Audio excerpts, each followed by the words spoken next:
A 2-year inquiry into child abuse in Britain is expected to call for a Minister for Children when it publishes its conclusions tomorrow.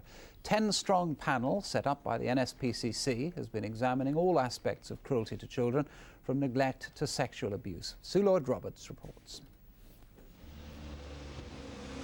Thousands of children arrive here at Centre Point's emergency refuge in London every year, where there are carers to provide the therapy for those who've been abused. I found Kate at their high support shelter at a secret London address where the severely traumatised are cared for. She had slashed her face in a desperate bid at self-mutilation. Her story is one of prolonged emotional abuse by a schizophrenic mother, but apart from appreciating her carers, she could tell us little more. I feel it's important that there are well-trained staff available to help young people like myself in distress. I'm sorry, I can't go on. Emma, who was sexually abused from the age of 5, was more forthcoming. I was abused by my grandfather, my father and my brother. I can still hear the sound of the footsteps coming down the corridor and of the door opening. I pretend to be asleep, and if that didn't work, I would try and black out what was happening to me. Can anything be done to protect these children? Well, the abusers themselves say no. They say that there will always be those who target children with subtle and effective methods. Jim has had 7 convictions for sexual offences against minors. Abusers work in several ways. I could be sitting in the park quite innocently with my 2 dogs. Kids are naturally attracted to animals and come up and pet them. Now this is a situation which is quite innocent, but could lead on to other things. Parents should be made more aware of the dangers. Tomorrow's report will call on us all to be more vigilant. Francis Flaxington, a probation officer, gave evidence to the Commission. There is a lot of people out there who have sexual thoughts about children and who sometimes act on those sexual thoughts, and there needs to be a good awareness of how sex offenders actually choose vulnerable people, choose organisations where there are children, and not just to focus on those serious offences and offenders who come to the attention of the media. But the depressing questions remain whether the young and vulnerable can ever be protected from the determined paedophile, and whether a child who's abused at an early age can ever recover from such trauma.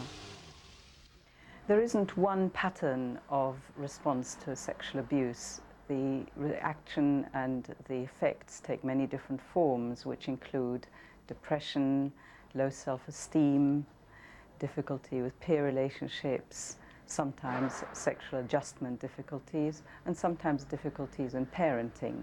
But there are certainly a significant number of children who have been sexually abused who go on to make a good recovery.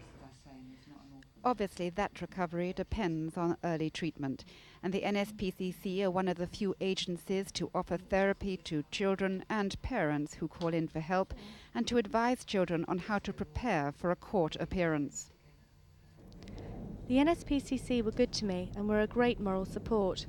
I still feel hate towards the person who abused me, and I think I always will. I never doubted that he was to blame, which I think made it easier for me to come forward.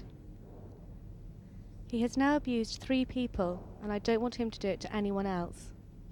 In the past, counsellors have been able to use information taken from children to expose paedophile rings. But it all takes time and people, and the priority must remain the child's recovery. What I'd like to see is that when children do come forward and ask for our help, that we're in a position to provide the proper resources that they need for them to recover from their abuse and to take their place in society as fully adequate adults.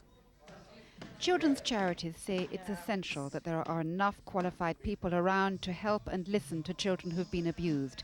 They welcome the first national report into child abuse, but with reservations. All those involved in childcare are hoping that the Commission's findings won't be dismissed as just another token stab at the problem. They want government commitment and resources to help the thousands of children in Britain who've already been abused, and to protect those as yet unborn of the new millennium. Sue Lloyd-Roberts, BBC News.